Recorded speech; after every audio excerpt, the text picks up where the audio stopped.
Eto na, eto na! R&R is back. I thought pa naman medyo matagal pa tayo mag-catch up dahil alam mo naman ang politika, hindi kasing bilis ng mga makulit natin pag-iisip. But for once, mukhang ka-R&R, Sir Ronaldo Llamas, mukhang sumabay ang mga pangyayari sa ating mga vlogs. So just over Saturday, we said that if there were to be red lines or kind of point of no returns, one would be ICC, which we'll discuss in a separate episode. Mahabang usapan yan. But the other one will be yung paglaya ni Leila de Lima. Something that you and I have been discussing, not only over, ayun na, mag-credit grabbing na tayo. Ako, I give you credit for credit. Kasi sabi ko, pagdating dun sa argument na Liza Araneta could be a modernizer, I think you were ahead of the curve. Dito naman sa issue ng Leila de Lima as being potentially freed within the year, this is something that I also discussed with Leloy earlier this year. So we are more or less on the same page on this. Nevertheless, unang-una, on the level of on the human level muna tayo. So Sir Ronald, of course I'm here out of town dahil I had to visit my lola. So I couldn't visit Senator de Lima kanina. Kamusta si Senator de Lima? Can you please give us some updates? Kamusta siya? How was she feeling? How was your conversation? What's going on? Give us the human side muna, kind of reportage. Talagang masayang-masaya dahil nakulong siya ng almost 7 years, di ba? At muntik pa siyang mapatay sa kulungan, di ba? Yung hostage taker niya, just a few inches from her face nung nabaril, di ba? Nasa kulungan na siya, na kaya nga ako medyo malicious yung interpretation ko sa incident na yun. Oo naman. No? Oo. Nagplant ako ng bad seed doon, no? Ikalawa ay nung nakulong siya, nilalapastangan siya sa Kongreso, nilalapastangan siya sa social media. Hindi lang yung kanyang pagkatao, yung kanyang pagkababae. Di ba? Napakadumi nung ginawa sa kanya, no? Talagang kung ano-ano mga pinagsasabi, pinagtatawanan siya. Mga kongresista yan, ha? Yung pinagtatawanan siya tapos nung nakulong siya ay siya isang senador. She was a sitting senator, no? At the same time, inabutan niya yung COVID. No? Inabutan niya yung COVID. Even bago nagkaroon ng COVID, ang higpit na nung pagbisita sa kanya. Ako ilang beses akong napigilang bumisita dahil ayaw, hinarangan. Lalo na nung panahon ng COVID. No? Kaya, ang lungkot-lungkot mo sa kulungan, di ba? Tapos, marami siyang mga kaibigan, kamag-anak na namatay habang siya ay nakakulong. No? Na hindi man lang niya mapulungkot niya dahil very close siya kay Pinoy eh. Diba? Yes, kay Pinoy. Kay Pinoy. Exactly. Oo. So, ibang klase yung kanyang pagkakakulong. No? Ibang klase, ang daming layers ng oppression na nangyari sa kanya. Tapos, ilang beses din, namuntik siyang bigyan ng bail, pero naatras. Imagine mo yun, na akala mo makakalabas ka na, makakalaya ka na, tapos biglang napigilan. Imagine mo yung depression psychological na torture yan. Maranasan, no? Diba? Buti na lang isang strong woman si Laila, no? Tuwing bibisitahin ko siya, halos buong araw, tawanan lang kami, alaskahan, no? Minsan dinadalan ko siya ng mga paborito niyang pagkain, yung mga adobo sa gata, no? Pero nakita mo yung spirits niya na hindi gumuho. Siguro kung tayong dalawa yung nakulong ng ganong klaseng katindi, no? Baka gaganon na tayo. Ronald, binisita ko si Senator De Lima noong actually 2019 before pandemic. At saka maaliwalas siya, pinag-usapan namin. I mean to stoicism, Marcus Aurelius, Seneca, all of that. And then we were talking about Mandela actually, something we're going to talk about later on more, no? And when Mandela, her naglighten up yung mata niya na nakikita mo na nakaka-relate na siya kasi Mandela was like 30 years, di ba? Sa kulungan, diba? And look at what eventually the arc of history. Kung nga pala, capital R. Yes, sorry, Ronaldo. Nagsisigar ako tsaka nag-wine. Then sineselebrate ko I know, victory party. Laila, na of ako course. Isa lamang, no? Of ako course. ay mag-isa na nagse-celebrate, no? Kaya ito yung paraan ko para mag-celebrate, no? Mamaya na tayo mag-marites, bakit ka nag-isa? Pero ibang marites na yan. Off the record na natin pag-usapan yan. Alam mo Ah, naman ako, no? ang drama mo. Ang drama mo, Ron. ikaw rin Akala ko, naman, madalas ka rin naman mag-isa. Oo, di lang naman ako yung... di ako, binisita ko yung lola ko kanina, kaya humabol ako. Biglang yun Tsaka, pala. Kwan, linawin natin ha. Pag sinabi mong R&R, yung isa capital R, yung isa small r. No? Yun yung linawin Parang, natin. Huwag mo basta ipagbantahin. Ricardo and Ha? Ronaldo. Oh, por supuesto, mi amigo. Okay, amigo. Amigo. Okay, okay. Let's get back to this. Oo. So, first of all, can you give you background? Since when mo kilala si Senator De Lima? Of course, you were together in the cabinet of President Aquino. But did you know her before that when she was the CHR chairwoman? Nung Commission on Human Rights, no? Uh-huh. Dahil nung si Pinoy ay nasa Congress at si Pinoy yung head ng Commission on Human Rights, si Eta Rosales yung kanyang vice chair. At tuwing may problema si Pinoy kay Eta, dahil si Eta kasi mas maingay kaysa doon sa chairman ng Commission on Human Rights, ako yung pinapatawag niya para kausapin si Eta. No? So yun yung aking role. No? Kaya Middleman ka pala. at that time ay biro mo yung head ng Human Rights si Laila. Tapos yung vice chair ng Committee on Human Rights sa Congress, Eta, no? Dalawang powerful women, no? Yung kausap ni Pinoy, no? So medyo ako yung nagpo-fulcrum dito sa strong women na ito at si Pinoy, no? At that time, no? So doon ko nakilala si Laila. Tsaka si Laila election lawyer yan eh. One of the few election lawyers. No? Kakaunti lang yan eh, yung election lawyers niya. Tapos noong 2016, nung nanalo siya as senator, nag-abot kami sa Washington, D.C. I had a conference in New York. Meron siyang meeting sa D.C. Kasama niya yung kanyang abogado, si attorney Jojo Garcia. At ang sabi ko kay Laila, huwag ka na munang bumalik. Obserbahan mo muna yung Pilipinas. Dahil marami yung mga kalaban mo na psychopath at saka sociopath, sila yung may hawak ng gobyerno. No? Kaya ingat ka. Baka ipakulong ka or worse. Sinabihan ko siya ng ganon. Ang sabi ni Laila, wala naman ako nagawang masama eh. Ba't ako matatakot bumalik ng Pilipinas? So bumalik siya. At yun nga, to make a long story short, pinakulong siya at winalanghiya siya habang siya ay nakakulong. No? Pero winahangan ko siya noon eh. Pero mas mahalaga sa kanya yung prinsipyo. No? Mas mahalaga sa kanya hindi itong threats. No? Mas mahalaga sa kanya nasa tama siya. At hanggang ngayon, after 7 years ng napaka-horrible na pagkakakulong, ay ganun pa rin yung kanyang yung kanyang puso. No? Hindi pa rin siya nanghihina. Nakakapangliit siya eh. Diba? Dinalaw mo siya, dinadalaw ko siya. Pag dinadalaw natin, nakakapangliit eh. Diba?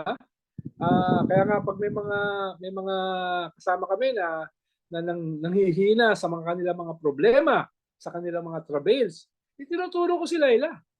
No? Yung mga problema niyo maliliit yan. Tingnan niyo si Laila. Ano? Wag niyo nga dalhin sa akin yung mga problema niyo.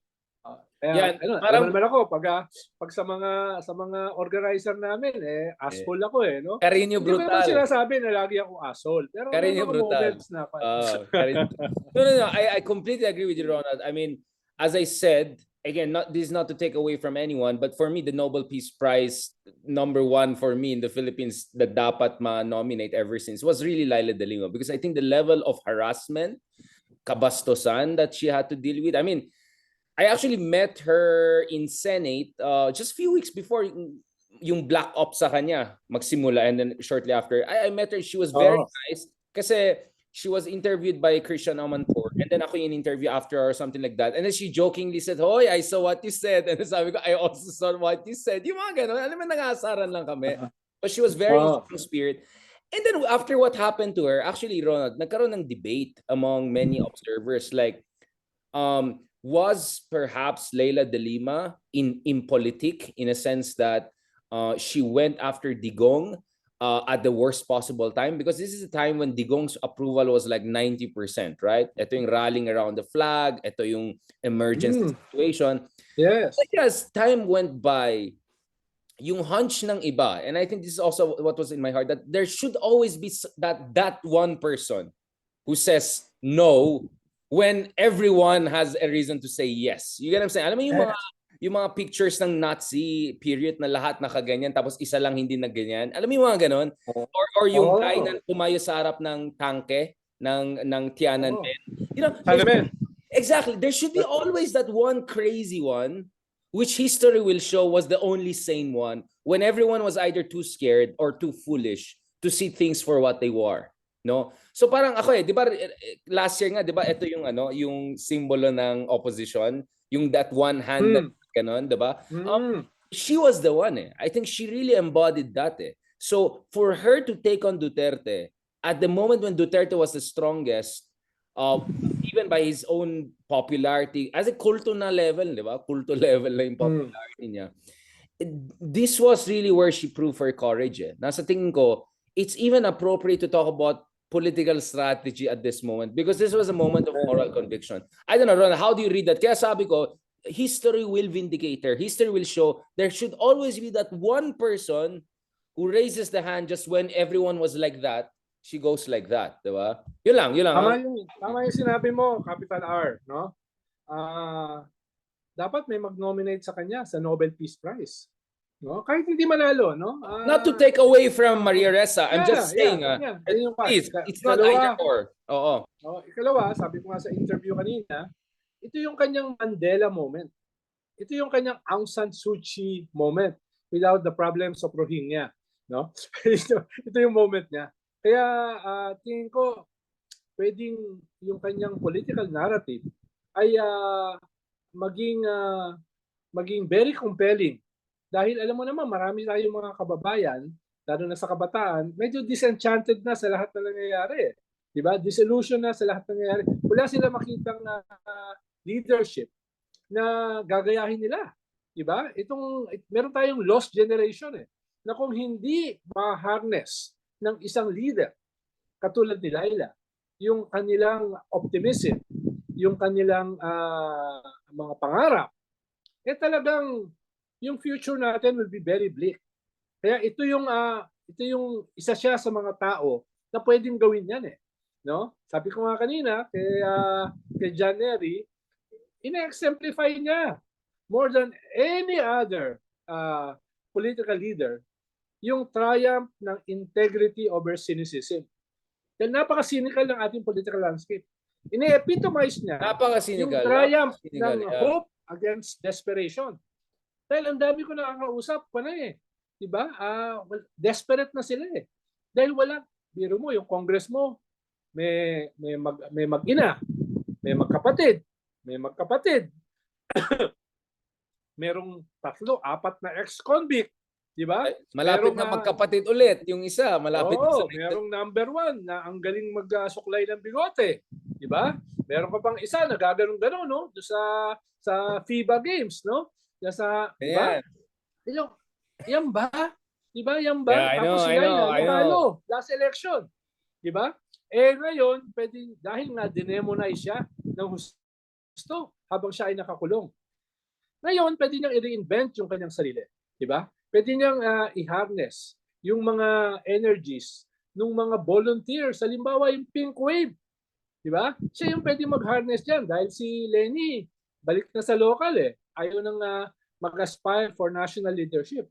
Well, pwede siya yan. Not necessarily to run. Pero para talaga maging leader nitong mga reform-oriented youth, itong mga naghahanap ng something different na mas marangal, no? More noble sa nakikita nila ngayon sa kanilang paligid. Siya yung pwede niyan no? Kung aayusin pagkatapos siya magpahinga, pagkatapos niya mag-retreat, no? Sigurado ko babalik sa labanan yan. Nung nakakulong nga siya, hindi siya gumuho ngayon pa na nakalaya siya, di ba? Ronald, before we go to the next move, no, I know medyo sabihin ng iba, ang kapal na naman mukha niya, kung ano. No, but the thing is, I think she has already a special place in our history, but I think she can even play a more important role in the years to come. Yes. She has proven the mettle of her, not only leadership and political leadership, but also mettle of her courage of conviction. But before we go there, pwede, I go back to my request. Can you give me a reportage? So, kamusta sa korte kanina? Kamusta si Leila? What did you talk about? How was she? emotionally, physically, whatever? Like, can you just tell me a little bit about it para yung mga audience natin Yeah. ma-appreciate nila? Oh.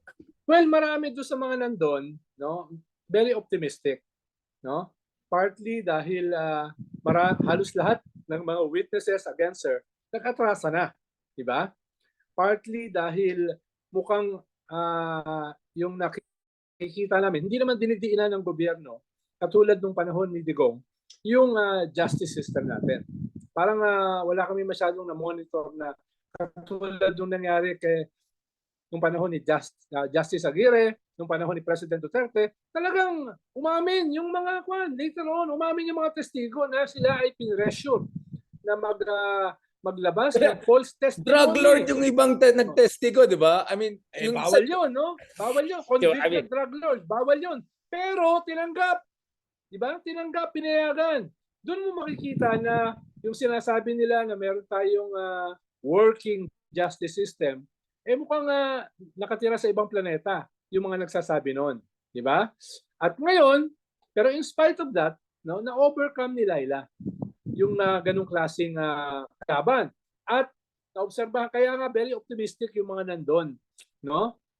Pinakita ko nga sa iyo yung mga memes namin di ba? Na kahapon ay hinahanda na namin for today. Sorry. Sir Ronald, because I know marami excited. I could see in the comments already. Kamusta si Laila mismo? She herself. How was she? How you had the conversation? How is she? I mean, can you tell us a little bit about that? Well, sabi ko nga masaya, pero iyak din siya ng iyak sa tuwa, no? Iyak siya ng iyak sa tuwa at later on nga do sa press con niya tonight, magkasama sila nag-iyakan ni Senator Contiveros, isa ring close friend niya, di ba? Kaya very emotional si Laila. Nandun yung mga kaibigan niya, nandun yung kanyang mga abogado, nandun yung mga supporters niya. Talagang very emotional yung moment kanina, no? Kahit pagod siya, nawawala yung kanyang pagod dahil doon sa kanyang very compelling moment na ang tawag ko nga ay Mandela moment. Yeah, before we go back to Leila and what's next for her. Sorry, medyo I'm getting emotional. I'll just go back to the court case itself, no? So, I want to get your insight on this. I did a quick vlog kanina before going to my lola and checking on her. So, one of the reasons why ang tagal niya dyan sa detention, and you and I visited her while she was in detention in Camp Crame, is that 6 judges inhibited in her case, no? Dalawa dyan ay nag-avail ng biglang early retirement. Yung iba naman nag-voluntarily nag-withdraw.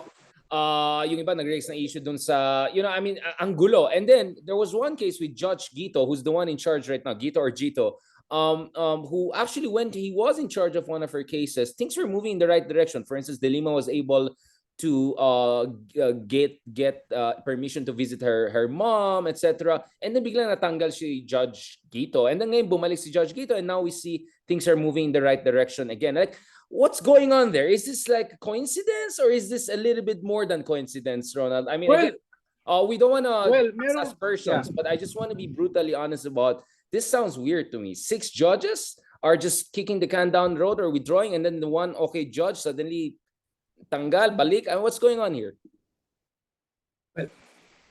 May isang judge kasi, no? Talagang may conflict of interest. Siya yung judge na negative dun sa mga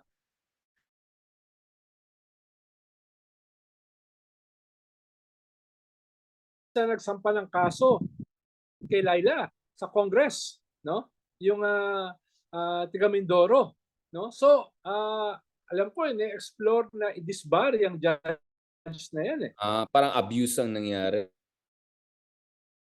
Dahil bawal yun Parang ayaw nilang ma-pressure at magmukha silang kontrabida. May mga karir yan, may mga iba't ibang pressures yan galing sa gobyerno. Kahit sabihin mo na theoretically, independent yung judiciary, in the real world, hindi siya ganun ka-independent. Kaya yung iba, iwas pusoy. Ayaw nila na malagay sa kasaysayan na sobrang kontrabida. At the same time, ayaw nilang labanan yung powers that be. So nag-inhibit na lang sila o umalis sila. No? At ngayon, dahil wala Early namang masyadong retirement pressure, pa nga, di ba? di ba? That's Na idiin. unusual. Yeah. Oo, wala masyadong pressure na idiin, di ba? Ay nakita natin yung nangyari. Hindi na ako magsasalita dahil baka ah, Baka ma-contempt case baka ka dyan, di ba? Mahirap na. Oo. Oo. No, sorry, I didn't want to put you in trouble. I just wanted to point that out, no? A little bit about the, Definitely. di ba? I mean, medyo weird, di ba? Medyo weird. Kasi sasabihin ng Definitely. mga, You know? kung malang Alam natin, kasalanan, hindi kung dapat ano yung ating ibig sabihin, di ba? Alam natin, no? Yung kabulukan ng ating judicial system, di ba? Yan yung summary. Ayoko na we're talking about the i-specify para system, hindi tayo we're not ma-libel. talking about specific persons. Just to be clear, all due respect to all the judges we're talking about the problems with the system. And sabi ko naman, Ronald, in fairness naman sa mga judges natin, napaka-congested yung courts natin, like 744 cases a year. Ang dami natin pre-trial detainees, congested ang penitentiary system, sobrang maliit ng budget. So there's a systemic problem. So we're not here to cast aspersions on one judge or the other. But what I can say is I'm very confident about this current judge based on the information I have from friends who know better about the operations of the justice system. So we just have to spell it out. Kasi kung hindi natin na-mention yan, it's like we're pretending we're in Denmark. We're not in Scandinavia, all right? Let's just not pretend. We're not even in the US, diba? Even US level, US level. So we just have to be brutally honest about this thing. Now, why is it taking so? Why did it take? So actually, scary yan, di ba, Ronald? Na you can be a completely innocent person, and you can be kept behind bars for years, more or less coterminous with a certain administration of 6 years. Even if, because no one just wants to take your case, or you know what I'm saying? Like they just kick the can down the road, kick the can down the road. It's a detention. But tingnan mo, Big R, no? Tingnan mo, Big R, no? Laila was a former chair of the Commission on Human Rights. Dati siyang dati siyang secretary ng Department of Justice. Dati siyang sitting senator. Diba? Muntik pa siyang mapasok sa Supreme Court. Natalo lang siya by 1 vote sa JBC. Diba? So, ibig sabihin, very powerful na yung babaeng yan. Diba? Kung yan ay kayang gawin sa kanya, paano pa yung mga katulad natin na maliliit na tao? Diba? Mga small R, big R, maliit pa rin pareho. Diba? Paano pa yung mga small R? Paano pa yung ibang karaniwang tao? Diba? No, I know. Yun yung nakakatakot dito sa sistema na ito.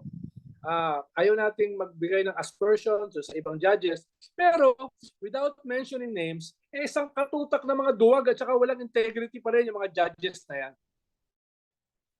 But we always have one or two good judges here and there. Okay, anyway. Okay, let's move forward kasi ayaw kong makasuhan tayong dalawa.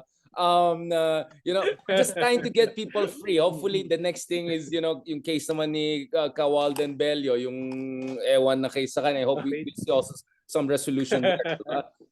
But let's go back to this. Inaalala ko nga si Walden kanina eh. Mamaya. Walden, ikaw naman yung susunod na makukulong. Naku, wag kang ganyan.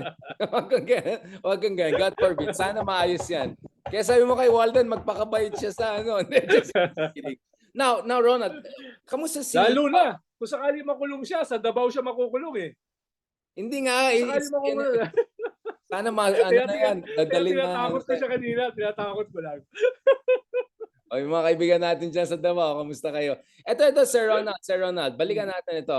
So, how was your conversation with Leila herself? Let's talk about Leila herself. Like, kamusta? What did she say? I mean, to the degree that you can talk about. Alaskahan pa rin kami. Minsan kasi inaalaska ko siya, tawag ko sa kanya, ipokrita. No? Paano sa cabinet meeting, no? Siyempre, hindi naman lahat yan magkakaibigan, no? Pero si Laila, nakikipagbeso-beso sa lahat. Kahit yung hindi masyadong close sa kanya. Kaya ang tawag ko sa kanya, ipokrita. Tawa siya ng tawa. Kasi Ronald, hindi naman siya katulad ko na asshole eh. I call a spade, no? Pagkaharap kita, talagang kakatayin kita, no? Si Laila mabait eh, di ba? Mabait siya eh. Oh, mabait talaga si Mami. Pero strong woman. Oh. Mabait, pero very strong woman, no? Kaya hindi katulad natin na asshole, pero mahina ng mga lalaki, di ba? Hindi ko sinasabi ba ikaw? Basta ako ka-R&R, proud na proud ako kasi kahit kung anong kaduwagan ng mga katrapuhan ng ating mga politiko at yung mga lalaking politiko, you know, diba? Di ba? Nagkasama nga tayo sa Babae isang natin. conference ng ADR, di ba? Yung mga Indian Commodore nandun, di ba? Pag-upo ko, taas kagad ako ng kamay, tanong kagad ako, di ba? Hindi lang yun nun. Dating show natin, wag alam mo po. naman, impolite ako eh. Di ba? Walang Hindi nga naman ako katulad mo na very polite. Hindi, ako, alam mo naman, medyo Karen din ako, pero sa lugar, ikaw talaga, naalala ko isang time sa Wagpo, yung show sa TV5, sana malapit na magka-show tayo doon dalawa, di ba? Biglang, eto 15 minutes na ako nagsasalita sa EDCA. Pagpasok pa lang ni Ronald, may question siya kagad sa akin. Wow! Kami nila Lord Rivera, wow! Alam mo yung ano yung kasama mo sa dormitory, tulog, tapos biglang gigising, nakikiusap na siya sa conversation. Parang wow, saan to galing pare? Okay, Boss Ronald, I'm not perfect like you, Big R. So sorry na lang ha. Yan dapat ganun. Dapat ganun sabihin mo, perfect. Pero, so she's in good spirits, she's feeling good. So, balak niyang bisitahin yung kanyang nanay yes, na yes, ailing, yes. tsaka 90 plus na. Kaya balak niyang pumunta sa Bicol, no?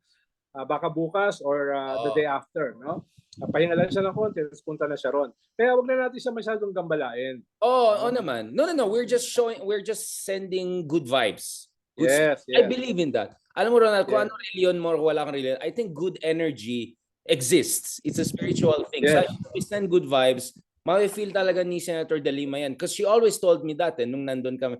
I mean, she writes letter, di ba? I write letter. I mean, pangit kasing sulat ko parang Lord of the Rings. Pero I think sa kanya lang ako nagsulat. And then nag-reply ako, handwritten din. Ang hindi ko lang alam kung mababasa niya yung sinusulat ko sa kanya. Ang problema ko lang, Big R, yes, kanina magkasama kami, hindi ko sigurado kung ang dala ko ay positive vibes. Dahil lagi kasi dala-dala ko yung mga kaaway ko na asshole eh. So marami akong negative vibes na dala. Pero kanina, nagpigil ako. Ganda ng picture niyo eh. Na kami. Very light. No? I like your shirt medyo Tiffany favorite color ko yan. Dalawa yan, purple. So, good vibes yung color mo pa lang, no? Medyo melon, fresh, kanina kasi sa Channel 5, yung paborito mong channel, sabi nila, mag-shoot daw eh. So, hindi ko yung paborito, employer ko yan. Edwingaw kanina, no? Ay. Sabi ko, ba't ako iniimbitan nyo rito? Meron kayong magaling na political analyst, yun dapat ang imbitahin nyo. Sabi nila, hindi na namin siya ma-reach eh. Dapat masyado na siyang so up there. No? Hindi, kaya ang kinuha nila si Sasot daw. Nakita ko, kayo dalawa ni Sasot ang kinukuha ngayon. Pinagsabay sila ni Trillanes, si Sasot at si Trillanes, di ba? Isang macho at isang macho, di ba? Ako, talaga ito si Sir Trillanes talaga. Malapit na ma-appoint yan. Okay, anyway. Balikan natin ito. Okay, so, of course, more or less our expectation, we correctly saw her being freed sooner than later before the end of the year. I was thinking closer to Christmas, siguro, because of Christmas. So Christmas came early in that sense, thank God. Of course, the court case, we're hoping that things, if they run their course, ma-clear na lahat. Kasi 2 down to 2020. Big R, nung tinignan ko yung decision kanina, parang hindi siya simpleng bail decision, no? Ang kapal mahaba. Parang almost final na yung decision. Ibig sabihin, para siyang judgment. Parang almost pa-dismiss na. It's there almost. Hindi siya simpleng bail decision na dapat maiksi lang. No, ito talaga marami, malaman. Ibig sabihin, yan ang pwede nilang gamitin doon sa iba pa niyang mga kaso, di ba? Yung Solicitor General nag-file pa ng motion for reconsideration doon sa acquittal niya sa Court of Appeals no? Kaya may ganun pang kaso. Pero kung babasahin mo yung decision kanina, parang tapos na. Sana naman, no? Pero magandang decision yung kanina dahil maraming sinagot na hindi simpleng bail decision, kung hindi yung mga arguments for her acquittal. Correct. Yun yung mahalaga kanina. At sa mga interviews niya kanina ay lumalabas yung kanyang pangil. Ibig sabihin, hindi siya yung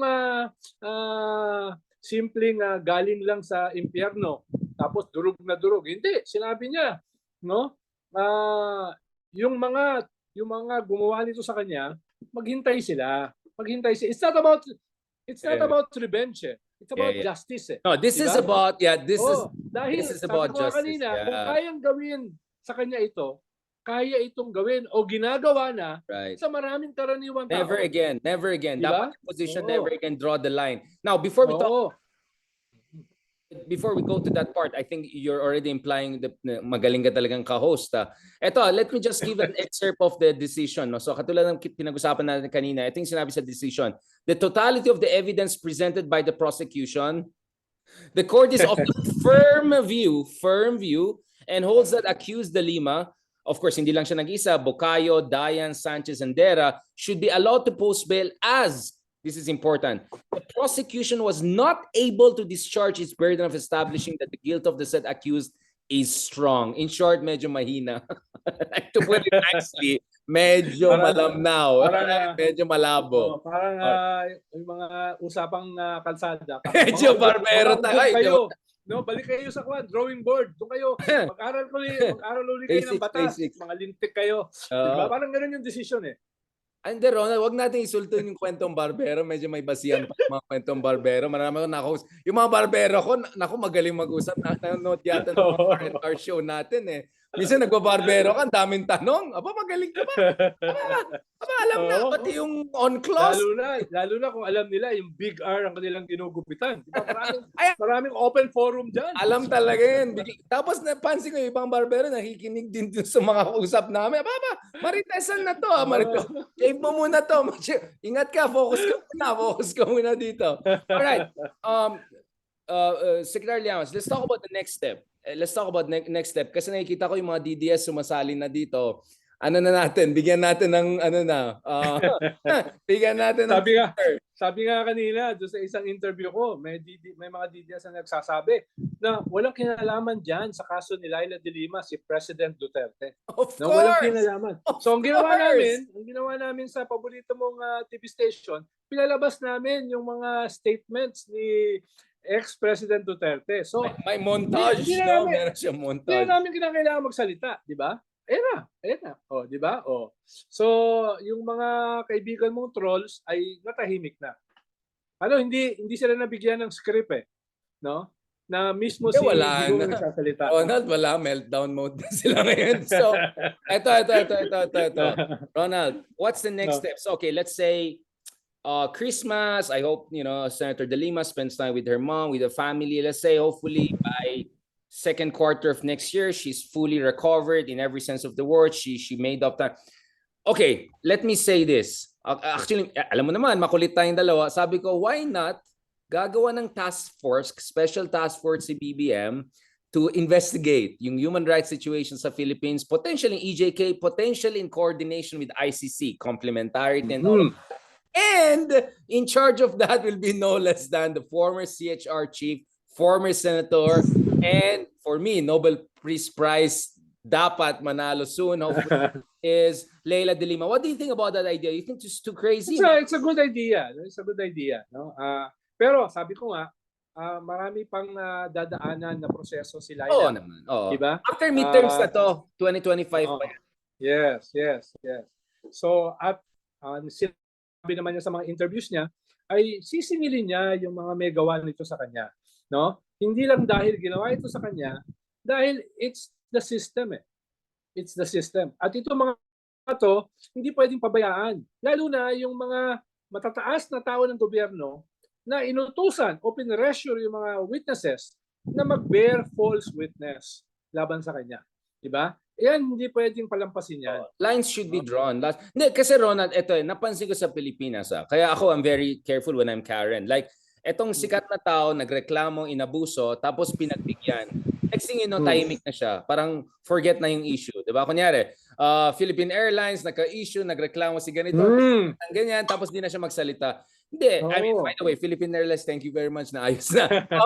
Ang gusto natin mangyari is that I'm happy for Senator De Lima. I want her to spend time with her family and loved ones, but we want to make sure this will never again happen to anyone. If it, as you absolutely correctly said, if this could happen to a senator of Republic, someone as high profile as her, she was in the list of top 100 in Time magazine in 2016. I mean, this is no joke, right? If they do that to her, and the way they did it, it's not only what was done, the way it was done. as in kabastusan, complete barbarism, no? Yung mga black ops na ginawa sa kanya, and some of the Yes. people have known better riding on that. This should never repeat again. Some red lines, and there is no one better than her to lead that effort, not alone, but a movement. There should be a task force, there should be a movement. Yes. Talagang durugin dapat yung ganitong kultura na Yes. mapasukan, di ba? Yeah. Yes. Halimbawa, kanina, merong isang senador na papuri siya ng papuri doon sa nangyari kay Laila, no, na puro siya praises, etc. Paglabas sa social media ng mga comments, ano bang ginawa mo nung panahon mo? No? Ba't ngayon ka lang nagsasalita? Bakit nung panahon ni Digong, tahimik ka? Hindi mo man lang pinaglaban yung kapwa mo babae, kapwa mo senadora na babae. Ay parang no? kilala ko sino yan. Gulpe, no? Ibig sabihin, medyo yung tao rin ngayon, medyo nagigising na, no? At hindi papalampasin yung mga panayan, yung mga pagiging ipokrita na yan, no? Yes. Pagiging ipokrita na yan, no? Alfez. Kaya nga binalatan ko yung isa mong ipokrita na paborito no? Kanina dahil sa isang show, sabi ni former spokesperson Harry Roque na tinatanggap niya ang desisyon Excuse me. kahit hindi siya sang-ayon. No? Sabi ko, kayo, pag makikinig kayo kay Harry Roque, you should take it not with a grain of salt, but with a ton of salt, no? Dahil mas hipokrita pa yan doon sa mga binabanatan ng hipokrito ng mga kongresista. Excuse me. Sorry, hindi ako nakapagpigil. Alam mo naman, isa sa weakness ko yan Alam ko, Ronald, di ka pa nakamove on kay Rafi Alunan nung sabi niya, ako DDS, ako. Parang, wait, what? It's like, ano akala mo sa amin? We have been watching all the stuff you said during Digong, tapos endorse mo ng si Lenny. Kakalimutan natin lahat ng mga ka-DDS. It doesn't work that way, my friend. Yan yung isa ko natutunan sa China. Wolf diplomacy. Diba? Yan yung isang natutunan ko at ginagaya. Wolf warrior. Wolf diplomacy. Diba? Hindi naman lahat sa China i-reject mo na. Dapat meron ka rin kukulit. Katulad ng wolf diplomacy. Wolf warrior. Wolf warrior. It's a justification for assholes like me. We need monsters. We need good monsters. Kaya nga tayo nagsama, Ronald. Kasi ako yung mapait. I'll balance you out. But sabi nga sa akin ni Maria Ressa doon sa isang forum ng Rappler. Sabi niya, but Ronald, we shouldn't be the monsters we are trying to destroy. Sabi ni Maria Ressa sa akin. Sabi ko, but Maria, you don't have to be the monster. You can hire monsters like me. Yeah, but Ronald, he was not talking about you. He was talking about themselves on the stage. Given na ikaw monster ka. So, napaka-presumptuous mo naman na ikaw yung sinama. Kasama sa weakness ko yan, presumptuous. Maganda yan. Gusto natin yan. Tsaka bago tayo mag-credit grab sa isa't isa. Hindi. In fairness naman, we both prognosticated on this for the past year and so masaya ako na ikaw nag-reach out at nagsama tayo. Ito nangyayari na itong. So before we end on this episode and go to the next episode, which is as exciting, ICC. Meron na bang arrival date ng mga team investigation ng alam mo naman ako, di ba? Meron na bang update dyan?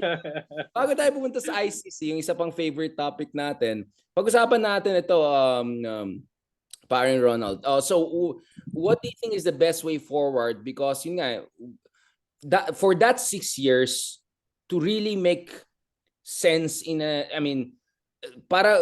ba, 6 years of her life behind detention, that's no joke. But if she, in the next 6 years, she does the next level things, more than sulit yung 6 years na yan, di ba? In the same way that Mandela lost 30 years in detention, but what Mandela did in the next 10 to 20 years, bawing-bawi niya yung 30 years na nawala sa kanya, di ba? So, again, I don't want to put too much pressure on Leila, but my sense is she is in a historic position, and that historic position should be translating something. So, ikaw, what do you want to, anong gusto mong mangyari? If you're a political strategy, if Leila came to you one day and said, okay, magpahinga muna ako, etc., pero let's say in 6 months from now, what should be the next political strategy move? For the best, what should happen? Sabi nga nung paborito mong spokesperson, si Harry Roque last week, no? Sabi niya, kailangan na mag-team up si Sara Duterte at saka si Amy Marcos dahil sila ay parehas may bayag. No? Ang ipangtatapat ko dyan... Mahilig talaga sa bayag. Ipangtatapat ko dyan, ito si Juan, si Laila at saka si Risa. No? Mas may utak yan At saka mas may bayag yan kesa doon sa kanyang pinopropose na 2 babae. No? At sigurado ko, mas may bayag ito si Laila at saka si Risa kumpara kay Harry Roque. Wala akong sinasabi na wala siyang bayag. Ha? Sinasabi ko lang mas may bayag itong 2 ito. Okay? Excuse me, Yung, excuse me, yung excuse opposition, me. yung opposition na sa ngayon ay nasa kangkungan, no? Ay pwede nilang hugutin sa kangkungan, di ba? Yung pink wave na leaderless at saka medyo hindi alam kung ano gagawin. Pwedeng sila yung mag-harness diyan, di ba? Silang dalawa, no? Yung isa ay sitting senator, yung isa ay isa talagang mass leader, no? Yan yung para pagdating ng midterm, pagdating ng 2028, no? Hindi mo iiwan yung pagiging oposisyon kila Duterte, kila Digong, kila Gloria Macapagal Arroyo. Mga fake na oposisyon, no? Na mga nakarma lang. Ayan na, hugot no? line. Pero hugot kailangan lines. mo talaga ng tunay na oposisyon na dala-dala yung prinsipyo, yung plataforma, yung vision ng mas marangal at mas maunlad na kinabukasan. No? Dapat yun ng tunay. Yan yung pwede nilang gampanan. No? So may ka-team up na si Risa. No? Yan Ito sila. na. Tingin ko yan yung Justice League. hindi ko sila inuunahan ha. Hindi ko inuunahan. Pahinga Kasi muna si sila, Pilar, oo. pinipilit ako magsalita eh. No? Pero yan yung pwede nilang maging political narrative. No? Correct. Starting next year. Pagpahingahin naman natin. Mag-celebrate naman ng Pasko. No? Oo naman. Kanina nga, nakatabi ko si Laila. Sabi ko, Laila, magganito ka. Sabi niya, ano yan? Sabi ko, West Philippine Sea. Yan, O, ganun W. din siya. O di ba, kalalabas pa lang. Kakabili pa lang eh. May Parang auto kasi katulad mo agad to, sa West Ronald, Philippine Sea. Kakagising lang, may tanong na. Kapasok lang, may tanong na. Kakalaya lang, nakisakay na sa Yeah, di ba? Alright. Oo. Of course, we welcome that. Okay, thank you so much on this. Siguro some of the other discussion we want to have, we can put it in the next episode. Now, next, pag-usapan natin, favorite mong presidente, si Digong. At yung ICC, eto na ba? May departure date na ba yung investigation sa Hague? Alright? On that note, thank you very much. Maraming salamat and God bless.